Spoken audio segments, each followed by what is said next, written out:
Hemos empezado la semana pasada con el estudio en la vida de Moisés y los procesos de su vida que son tan interesantes y que hablan tanto a nuestras vidas, que de verdad yo cada vez que estoy leyendo esto me sorprendo de cómo Dios tiene tanto con nosotros. Y el tema a tratar el día de hoy yo le puse la voluntad de Dios y la mía, la voluntad de Dios y la mía. Bueno, vamos a orar porque necesitamos su gracia, pero también, además de su gracia, corazones abiertos y receptivos. Así que vamos a orar. Señor, gracias por este tiempo, este momento de palabra, de estudio, de meternos aquí a ver lo que tu palabra dice al respecto, y que encuentres en este lugar, como lo hemos orado anteriormente, tierra fértil, corazones donde tu palabra cae y produce un fruto abundante. En el nombre de Jesús, amén. Amén, amén. Pues el tema de la voluntad de Dios es todo un tema en la Biblia. Es todo un tema en la Biblia. El tema de la voluntad de Dios es todo un tema en nuestras vidas. Y de entrada quiero decirles, quiero abrir diciendo que yo no voy con la enseñanza de la voluntad perfecta y la voluntad permisiva, como que lo perfecto de Dios y las obras de Dios. Yo no voy con esa enseñanza porque yo nunca he visto que esa enseñanza genere vida en la iglesia, genere edificación en los corazones. Al contrario, ese tipo de enseñanza, y nada más abro con esto porque no es el tema en sí, nomás como un bordo en el camino, hay que pasarlo. Ese tipo de enseñanza te genera culpa del pasado, incertidumbre del presente, y genera también cristianos inseguros del futuro, ¿sí? O sea, a veces nos centramos tanto en ese mensaje de la voluntad perfecta y la permisiva que no nos permite tomar acción, decisiones. Y si me equivoco, y con quién me voy a casar, y carrera que voy a hacer, y si no es la persona. Y luego cuando entras con esa mentalidad a cierta etapa de tu vida, entonces vas a ir de regreso y en el pasado, y si me equivoqué, y si no era la persona, y si cometí este error. Pero ¿cuántos creen lo que dice la palabra en Romanos 8:28? Que para los hijos de Dios, para los que aman a Dios, todas las cosas ayudan para bien. Nosotros creemos en la providencia de Dios por encima del mensaje de lo perfecto y lo más o menos. Y Dios no es así. Dios es un Dios providencial, que aún en nuestros errores, y lo vemos a lo largo de la palabra de Dios, aún en los errores que nos salpican a nosotros, aún en nuestros pecados, aún de eso Él se vale para sacar una bendición. Para sacar una bendición. Entonces, la vida en Cristo, amado, se camina con confianza.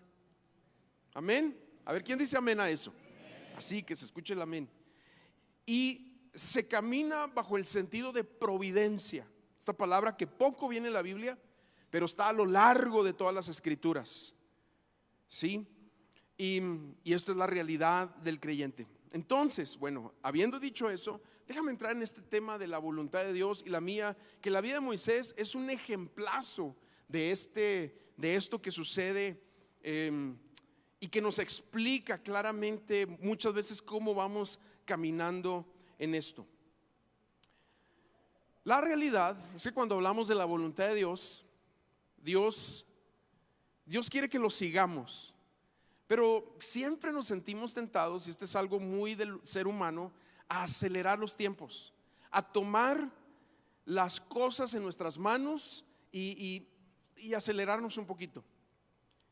Y obviamente el hacer la voluntad de Dios es una cosa, pero otra muy diferente es hacerla a su manera y en su tiempo. Ahora, eso no significa que si cosas suceden en el camino, Dios no reivindique lo que Él quiere hacer finalmente.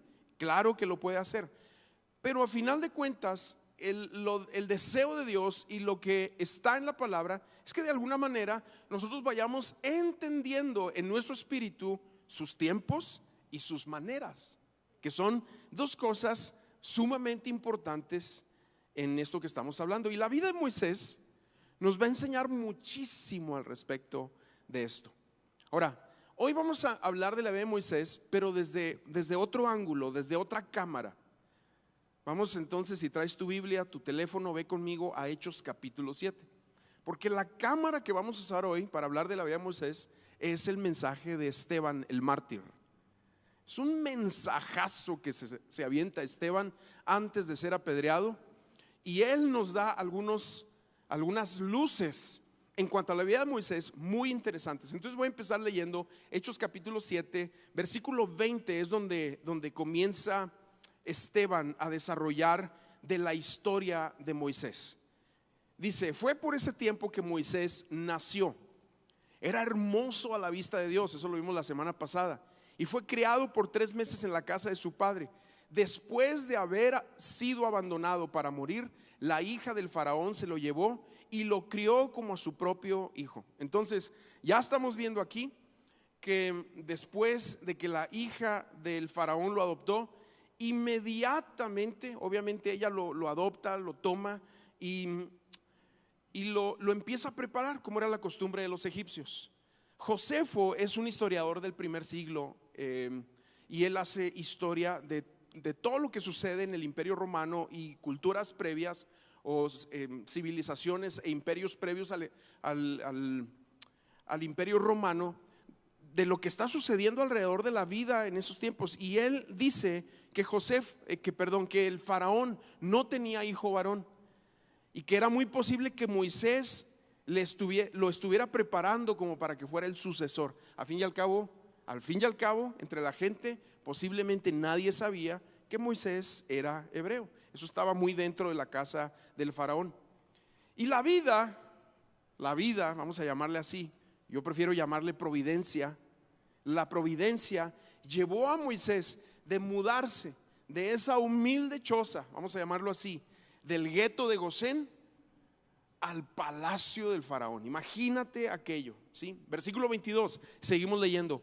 Moisés fue instruido en toda la sabiduría de los egipcios. Si tienes Biblia, tú debes de subrayar esa parte, toda la sabiduría de los egipcios. Y era un hombre poderoso en palabras y en hechos. Ok, esto que está diciendo Esteban aquí no nos lo dice tanto o no lo desarrolla tanto Éxodo. Pero entonces Esteban nos empieza a abrir aquí toda una avenida de ideas en cuanto a que cuando Moisés es tomado y es emparentado por la hija del faraón, pues obviamente se va preparando de acuerdo a la sabiduría de los egipcios. Ahora, esta frase, la sabiduría de los egipcios, no es una frase nada más que apareció ahí en la Biblia, sino que habla de la fama que tenían los egipcios con su sabiduría. Yo no sé si tú sabes, pero ellos tuvieron el centro del saber más grande del mundo antiguo. La biblioteca de Alejandría, que fue fundada en el año 300 antes de Cristo y fue quemada en el año 600 más o menos después de Cristo, era el centro de información del mundo antiguo de una manera impresionante.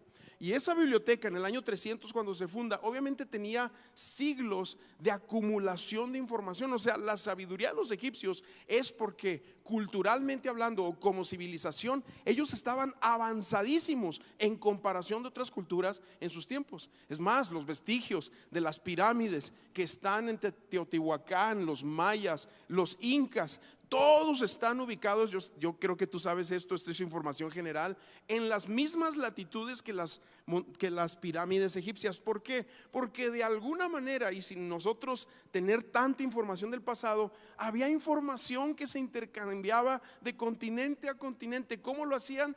Bueno, ese será otro tema para otra ocasión y de otro momento. Pero todo eso son misterios que están sin resolver en nuestra modernidad actual.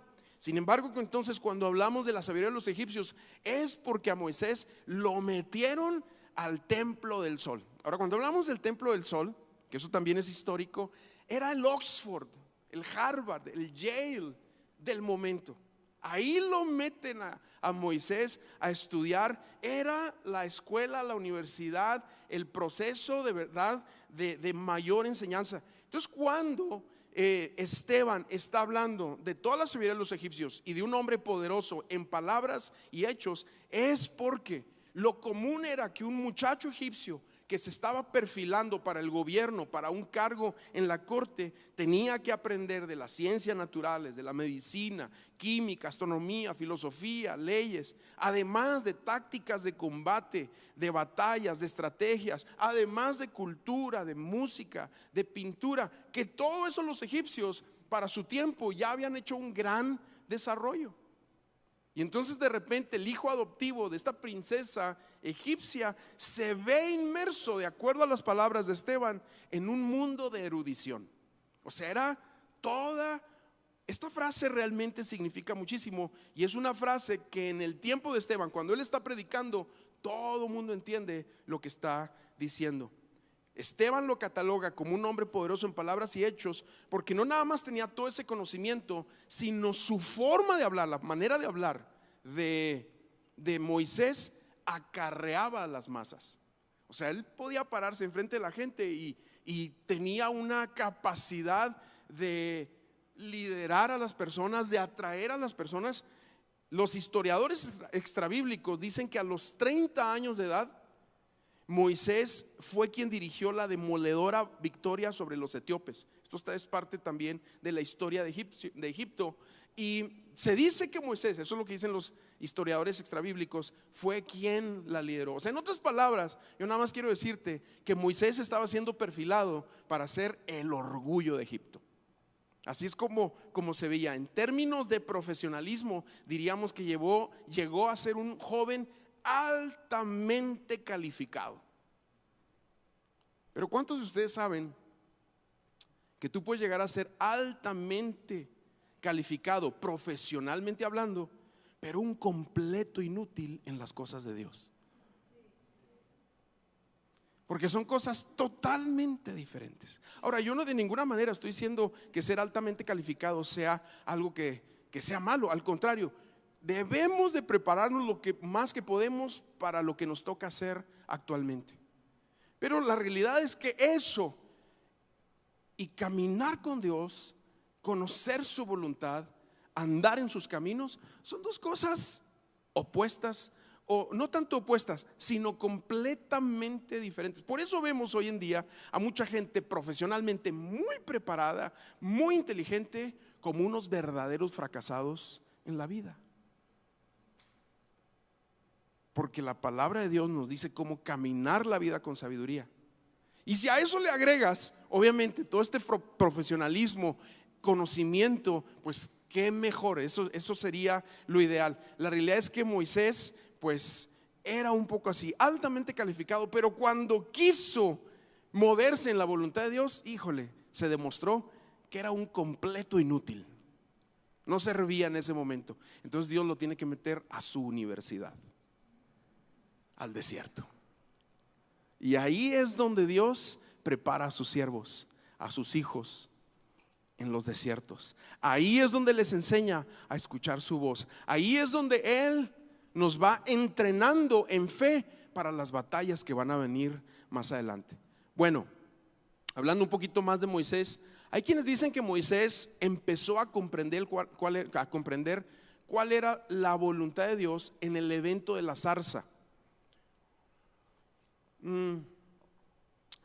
Pero si tú lees con mucho cuidado y también entre líneas, más bien vemos que desde joven él sabía y empieza a comprender su destino, aún siendo parte de la sociedad egipcia y viviendo en casa del faraón. Él tenía algo en su interior donde estaba convencido que Dios iba a hacer algo a través de él en cuanto a su pueblo y la liberación. Algo estaba ahí. Yo creo que él estaba, que muy en su memoria, muy en su corazón, porque recordemos que su madre fue quien lo amamantó, ¿sí? Ahora los niños en esas edades, en esos tiempos se acostumbraban a amamantar hasta muy grandes, ¿no? 3, 4, 5 años. Y seguramente siguió en cierta actividad ahí con Moisés. Pero yo te aseguro que la mamá, porque así son las mamás, le debió haber hablado a Moisés en aquellos años. Y yo no sé cuáles son tus primeras memorias de tu niñez, Pero todos tenemos memorias así. Algunos se acuerdan de cuando estaban en los brazos de sus papás, algunos se acuerdan de cosas, vestigios de tu memoria. Pero seguramente la mamá le debe haber dicho: nunca te olvides de tus raíces, Moisés.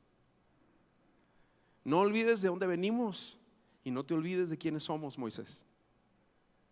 Y sobre todo, Moisés, sobre todo, recuerda quién es tu Dios.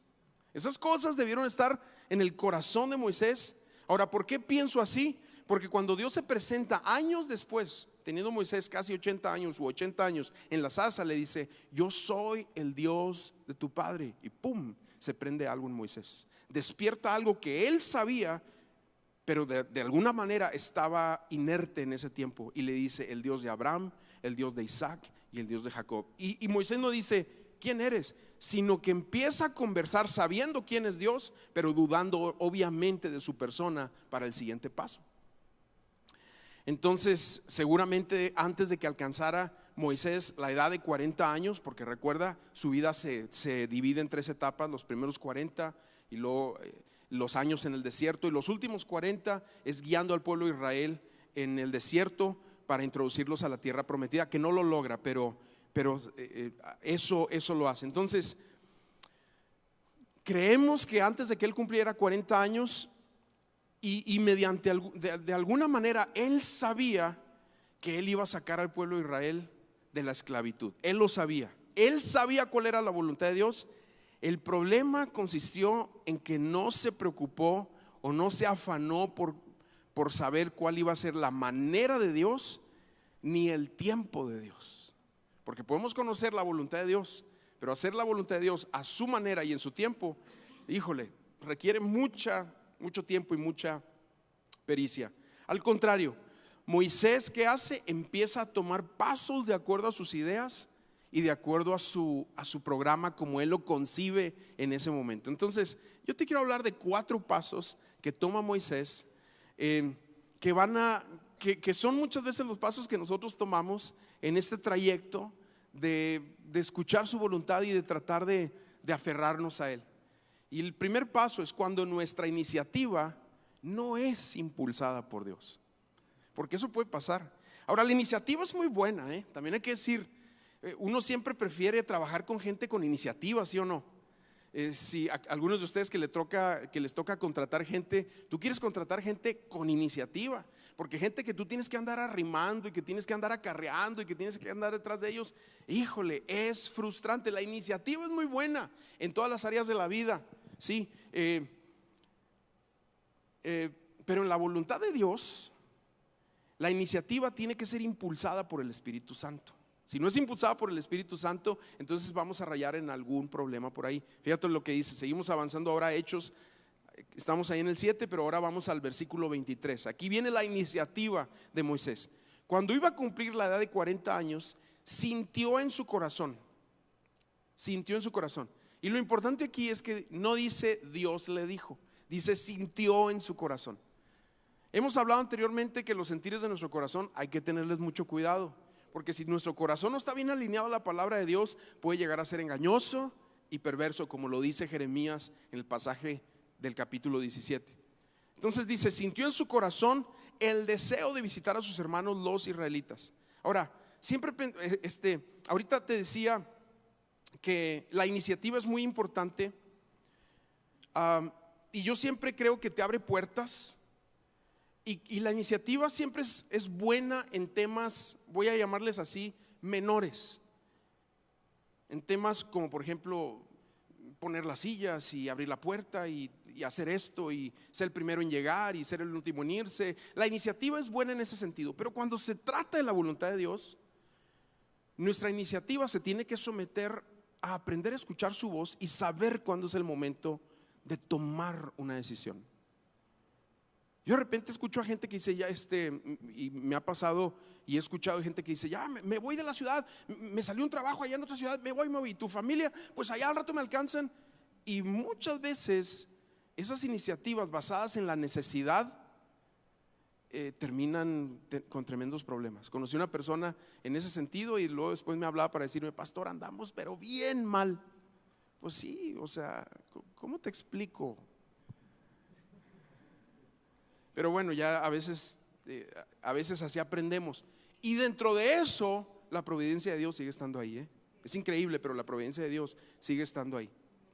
La Biblia no nos dice cuándo pasa esto, pero seguramente en su mente empieza a formularse Moisés el plan de que tenía que ver con la voluntad de Dios, la liberación a través de él del pueblo de Israel. El problema es que cuando las cosas no suceden como nosotros las esperamos, ¿qué pasa? Empezamos a inquietarnos, ¿sí o no?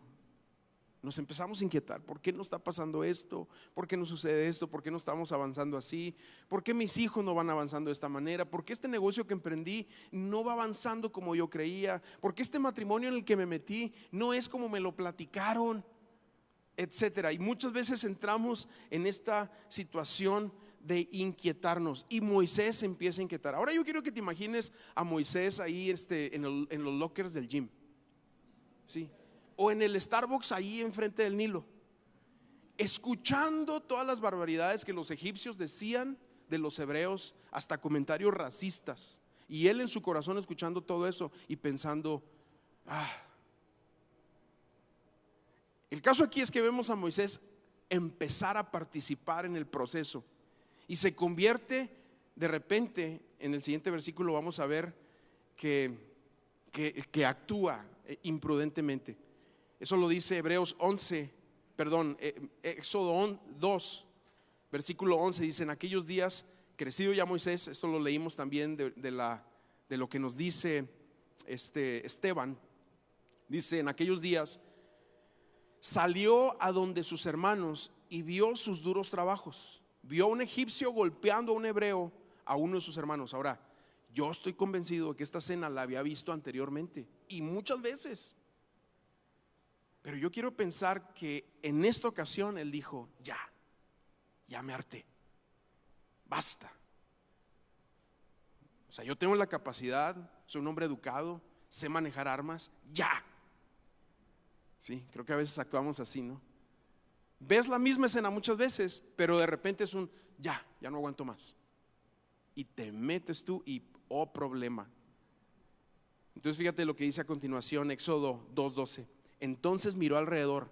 De hecho el original dice: miró a un lado y a otro. Wow. Y cuando vio que no había nadie, mató al egipcio y lo escondió en la arena. Híjole, mano, qué fuerte, ¿sí o no? Imagínate ese momento, actuando Moisés con toda la intención, en un sentido de justicia, harto por lo que hacían con sus hermanos, y pensó: ya estuvo bueno, y se le pasó la mano posiblemente y lo mató. Pero entonces esto nos lleva al segundo paso. Cuando la carne dicta nuestras acciones, las consecuencias van a ser desastrosas. Ahora, te decía yo creo que Moisés era sincero y había desarrollado una carga por su pueblo y su dolor, y creo que él tenía un deseo de hacer lo correcto, pero motivados por la carne nunca las cosas van a salir bien, porque podemos ser motivados por un falso sentido de propósito, a tal grado que podemos, sin darnos cuenta, tomar los asuntos en nuestras manos y dejar a Dios completamente de lado. Y solamente el tiempo nos va a hacer ver esto. Entonces aquí vemos a un Moisés movido por la carne y no por el espíritu. Porque aquí hay un principio dentro de este segundo paso. Dios no bendice lo que Él ordena, lo que Él no ordena, perdón. Dios no bendice lo que Él no ordena. Cuando lo ordena Dios, está su bendición, pero cuando no lo ordena Dios y nosotros nos movemos, aunque haya una palabra en nuestras vidas, un llamado, un sentido de justicia, un sentido de propósito, pero si no es el tiempo ordenado por Dios, no va a haber bendición. Y cuán crítico es este asunto del tiempo de Dios, ¿verdad? Es crítico el asunto del tiempo de Dios para todo, porque a veces lo pensamos nada más en las cosas espirituales, pero aquellos de ustedes que se muevan en los negocios, que se muevan con la familia, el tiempo de Dios es crítico. Y entonces aquí dice que Moisés mata al egipcio y antes de matarlo mira a un lado y a otro, pero nunca mira hacia arriba. Y es que así son las acciones de la carne. Las acciones de la carne siempre cuidas que no te vayan a ver, pero no sabes que Dios te está viendo. Y entonces todavía Moisés, con todo su profesionalismo, pero un verdadero inútil en las cosas de Dios a este momento en su vida, entierra al egipcio en la arena. ¿Sí? Porque siempre que nos movamos en la carne habrá cosas que esconder. Siempre. Vergonzosas, privadas. Pero la arena es muy traicionera. Los vientos golpean la arena y siempre desentierran a los muertos. Y siempre sale a la luz aquello que en la carne hicimos, que no queremos que nadie se entere. Eso tarde que temprano sale a la luz. Por eso es importante confesarlo primero. Porque si tú lo confiesas, no vas a ser avergonzado. Pero cuando tú no lo confiesas, vergüenza, ignominia, como dice la palabra, va a venir a tocar a la puerta de tu casa. Y eso yo lo he visto también. Tercer paso: las acciones de la carne siempre llevan a confusión y fracaso. Siempre. ¿Están muy serios? ¿Están meditando en lo que digo? Fíjate, volvemos al libro de los Hechos, a la cámara de Esteban. Versículo 24 dice: al ver que uno de ellos era tratado injustamente, lo defendió y vengó al oprimido, matando al egipcio. Pensaba que a sus hermanos entenderían que Dios le estaba dando libertad por medio de él, pero ellos no lo entendieron. Fíjate, es lo que Moisés pensaba. Él pensaba que iba a ser el libertador, pero la Biblia dice que sus hermanos no entendieron en este momento en su vida, porque no era el tiempo de Moisés. No entendieron lo que él estaba haciendo. Y de repente cuando actuamos así, pensando, es que yo pensé, es que yo tengo un llamado, es que tengo un propósito, es que yo tengo esto y Dios, pensé que Dios me dijo y hasta me dieron una palabra por ahí, y actúas, pero no era. Se cambia la confianza con la que hiciste las cosas de repente entras a una confusión de ¿por qué? Y eso fue lo que le pasó a Moisés aquí. Leo un poquito más el versículo 26 ahora de Hechos 7. Dice: al día siguiente se les presentó cuando dos de ellos reñían y trató de poner paz entre ellos, diciendo: varones, ustedes son hermanos, ¿por qué se hieren el uno al otro?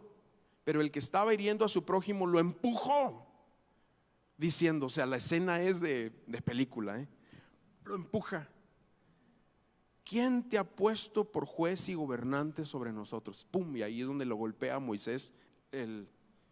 No me están entendiendo. Pues claro que no te están entendiendo, porque no es el tiempo de Dios.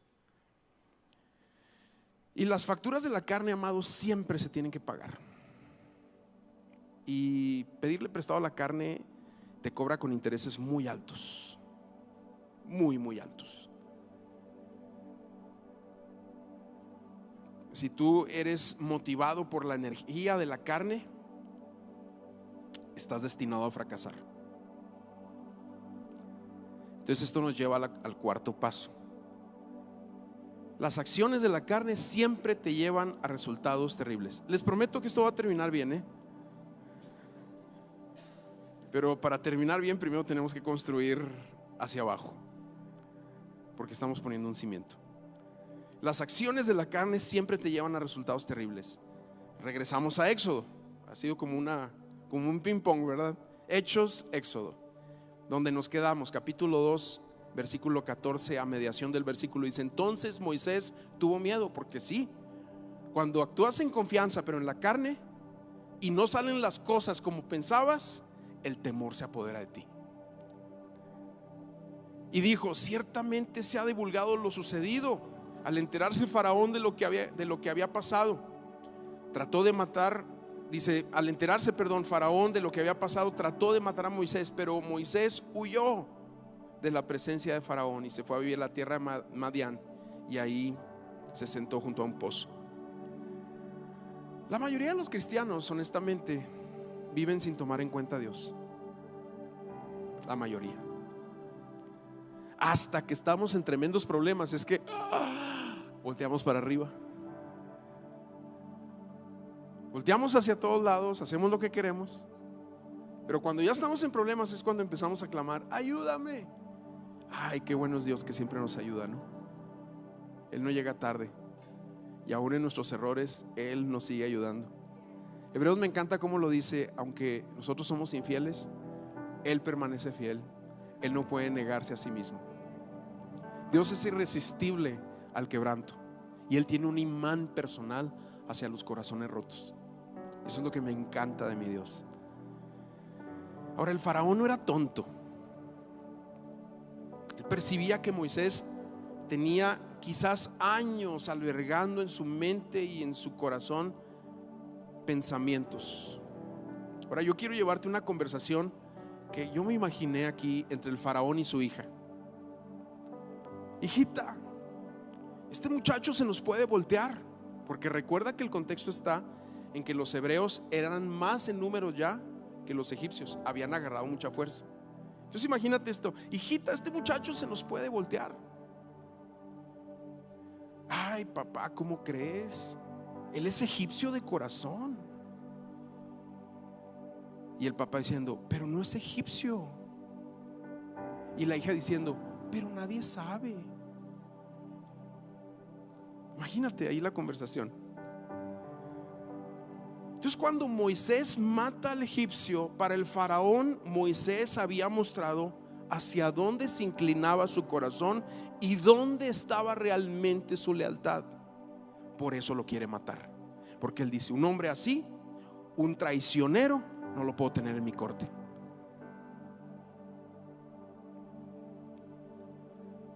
Alguien escribió por ahí: las decisiones basadas en la carne siempre denotan ambición, pero siempre tienen escasa sabiduría. Grandes deseos, pero poco discernimiento. Grandes aspiraciones, pero poca humildad. Celo y energía, pero poca prudencia. Es por eso que tienes que salir huyendo una y otra vez. Y esto es muy cíclico en muchos creyentes. Entonces quiero terminar con dos puntos aquí para cerrar esto. El primero es: cuando la vida es dictada por las decisiones de la carne, pero eres hijo de Dios, Él te va a precipitar al desierto.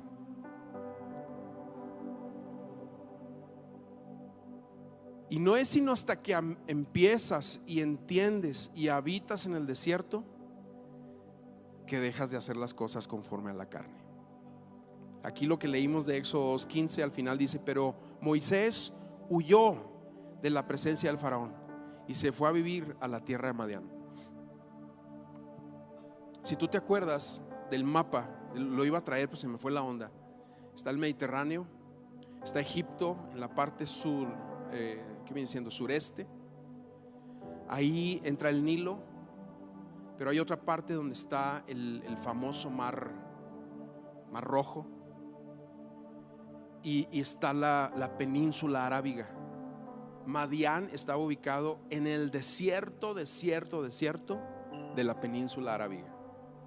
Si tú un día busca en el Google Maps el mapa satelital de esa zona, y vas a ver pura tierra y el mar que atraviesa por ahí. Madián está ahí, porque hasta allá fue a dar a un lugar desconocido, un lugar de pastores de ovejas, un lugar que no eran guerreros, no eran destacados por eso. Era una villa, un pueblo así olvidado. Allá fue a huir. Pero me encanta esta sección y es con lo que quiero terminar. porque dice que llegó a la tierra de Madián y ahí se sentó junto a un pozo. Porque cuando la vida guiada por la voluntad propia finalmente se sienta, siempre habrá un pozo enfrente de ti, donde vas a empezar a tomar aguas que van a refrescar tu alma y van a traer algo nuevo a tu corazón.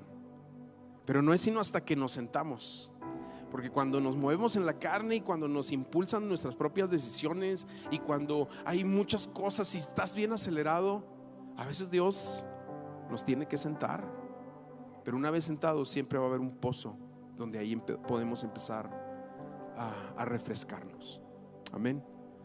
Pues vamos a orar. Vamos a orar y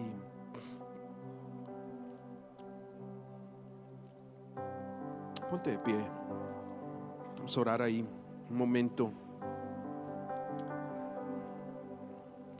Y yo pensaba en mi propia vida en estos días, al pensar esto, y tantas veces que me he movido en la carne, tantas veces que he cometido errores, tantas veces que quemé puentes, tantas veces que me precipité. A veces piensan la gente que lo que sucede o lo que está pasando aquí en Amistad de Saltillo es así la casualidad y todo sucedió. No, pero a veces es un experimento, un laboratorio en una persona de error y volver a comenzar, volver a fallar y volver a comenzar, hasta que aprendes sentado, solo, en el desierto, roto, en humillación. Y entonces ahí volteas y sí, ahí están sus aguas. Y entonces ahí tu corazón se empieza a alimentar de una manera distinta. He visto a muchos jóvenes, he tenido muchos amigos que se han movido en la carne y el tiempo desenterró sus muertos y la vergüenza les llegó como un cobrador con una tremenda factura que no la podían pagar. Y eso es muy complejo. Pero Dios, aún así en su providencia, Él arma alrededor de nosotros iglesia, un cuerpo que nos ayuda, personas que se interesan por nosotros. Y ese es el pozo que nos provee para no quedar solos y no ser necios y testarudos, como lo fue Moisés en una etapa de su vida, no moviéndose en el tiempo de Dios, porque estaba en la voluntad de Dios, pero no estaba en el tiempo de Dios, que son cosas que deben de ir de la mano. Pero el tiempo de Dios, la Biblia le llama el cronos al tiempo del reloj, que a veces queremos acelerarlo y vivimos, vaya, nosotros en una generación de todo rápido y todo ya, y es más, hoy en día tú puedes adquirirlo todo en deuda ya, como un ejemplo de muchas otras cosas. Puedes tener relaciones, puedes hacer esto, puedes hacer aquí, allá, todo pensando que nunca mis muertos se van a desenterrar. Pero un día sopla el viento y ¡pum! Pero aún en eso, siéntate en la presencia del Señor. Empieza a beber de sus aguas. Deja que Él edifique tu corazón. Empieza a moverte de una manera distinta. Rinde lo que tiene que ser roto, quebrado, podado en tu vida, y permite que Él empiece a obrar, a actuar dentro de ti de una manera diferente. Hay aguas para ti, pero hay que sentarse. Las aguas de aquellos tiempos no eran como las de ahora. En aquellos tiempos, para tomarlas te tenías que inclinar, te tenías que postrar muchas veces, tenías que zambutirte en ellas. Imagínate a Moisés llegando cansado, quemado por el sol, disfrazado de madianita o de alguna otra tribu, yo no sé de qué, o a lo mejor todavía se le veía mucho lo egipcio, no sabemos, pero llega al pozo y empieza a tomar con una sed insaciable. Pero es ahí donde Dios empieza a transformar todo. Señor, gracias por tu paciencia para mi propia vida. como yo sé que tú tienes paciencia para cada uno de nosotros, aún en nuestros errores, aún cuando hemos mirado a un lado y a otro y alrededor y hemos cometido actos vandálicos, carnales, que ofenden a tu Espíritu Santo. Aún en esos momentos tu providencia está detrás, y tu palabra nos dice: todas las cosas cooperan para bien para aquellos a los que conforme a tus propósitos son llamados. Yo oro, Señor, que en esta noche, en medio de lo que tu iglesia, tus hijos están viviendo, muestres a ellos tu mano, les muestres tu voluntad. Señor, que aquí pueda haber una iglesia que se postre a beber de ti, a tomar de tus aguas. En el nombre de Jesús. Iglesia, yo quiero decirte algo mientras sigues orando: cánsate de moverte en la carne, cánsate de mover el músculo de tu capacidad, de tu carne, y empieza a esperar en tu iniciativa la manera de Dios, el tiempo de Dios, el tiempo de Dios. Hay un cronos, pero también hay un kairos. El cronos es el tiempo del hombre al que estamos sujetos. El kairos es el tiempo de Dios. Y cuando el tiempo de Dios se da en la vida del creyente, Él en un momento acelera lo que en los últimos 10, 15, 20 años tú en tus propias fuerzas nunca pudieras haber logrado. Pero cuando es el tiempo de Dios, es perfecto, Dios lo hace. Dios lo hace. Padre, en el nombre de Jesús, seguimos en tu presencia, ponemos nuestros corazones. Si tú tienes que pedir perdón, este es el momento. Ahí donde estás, ahí humilla tu corazón al Señor. Dile: perdóname porque he sido un carnal, un necio, un testarudo. Me he movido, Señor, muchas veces en ese músculo. Enséñame a reconocer tu voz. Quiero aprender de tu palabra, Señor. Y tú eres el agua viva. En el nombre de Jesús, en el nombre de Jesús oramos. Amén, amén. Iglesia, Dios les bendiga. Y gracias por ver este video. No olvides suscribirte a este canal, donde podrás encontrar todos los mensajes de amistades al clip. Y síguenos en nuestras redes sociales. Nos vemos pronto.